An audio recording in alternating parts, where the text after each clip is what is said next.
ఇంట్లో నీలాంబరి అనే భూతం సమస్యగా మారింది. దాన్ని ఎలా పరీక్షించాలో చూడాలి. కానీ మేమిద్దరం ఒకటైతే, అది కూడా అమ్మ వాళ్ళకి తెలియకుండా, నో వద్దురా, వెయిట్ చేస్తాం. బ్రో, ఈ ఇంటికి వారసునిచ్చే బాధ్యత నీ మీదే ఉంది. అంతే కదా ఆయేష్? దురదృష్టం కొద్దీ నీకు అభాషణ అయింది. ఇప్పుడు పెద్ద కొడుకు పెద్ద కోళ్ళు మొదటి వారసుని అందిస్తే బాగుంటుంది కదా. అవును బావా, మహేష్ చెప్పింది కూడా నిజమే. ఐశ్వర్య, మహి, అమ్మ ప్రాణాలు నిలబెట్టే వారసుడు రావాలని మేము అనుకుంటే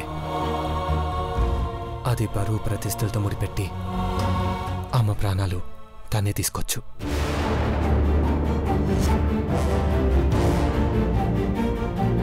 నీలాంబరిని మనం చంద్రముఖిగా ప్రూవ్ చేశాక నా జీవితానికి అన్యాయం జరిగిందనే భావన అమ్మకు కలిగినప్పుడు నా మనసులో ఉన్నది, నేను పెళ్లి చేసుకున్నది పార్వతి అని చెప్తే తప్పకుండా మమ్మల్ని ఆశీర్వదిస్తుందనే నమ్మకం.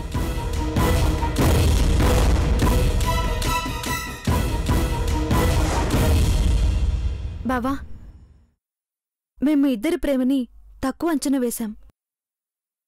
మీ ఇద్దరూ ఒక్క మాట మీద కట్టుబడి ఉన్నారు. ఇద్దరూ ఒకటవడం కన్నా కుటుంబాన్ని నిలబెట్టడం ముఖ్యం అనుకున్నారు. హ్యాట్స్ ఆఫ్ బావా.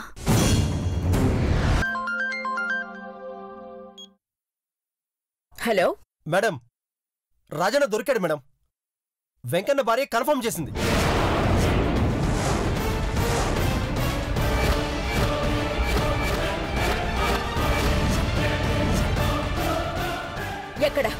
ఎక్కడున్నాడు ఇప్పుడు? మీరు గెస్ట్ చేసినట్టు గుడి వెనక్కి వచ్చాడు. మా హ్యాండ్ ఓవర్లో ఉన్నాడు మేడం. తాను ఎట్టి పరిస్థితుల్లో తప్పించుకోవడానికి వీల్లేదు. తీసుకురండి. అలాగే మేడం. ఏమైంది అఖిల? పెద్దబాబు ప్రాణాలు తీయాలనుకున్న మన శత్రువు జాడా చెప్పేవాడు దొరికాడు.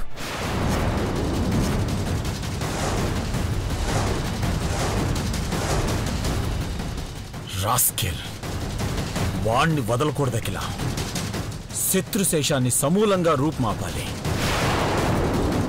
పార్వతి అన్నట్టుగానే ఎడమ కన్ను అదరడం వల్ల మంచి జరిగింది. దొరికాడు వాడు.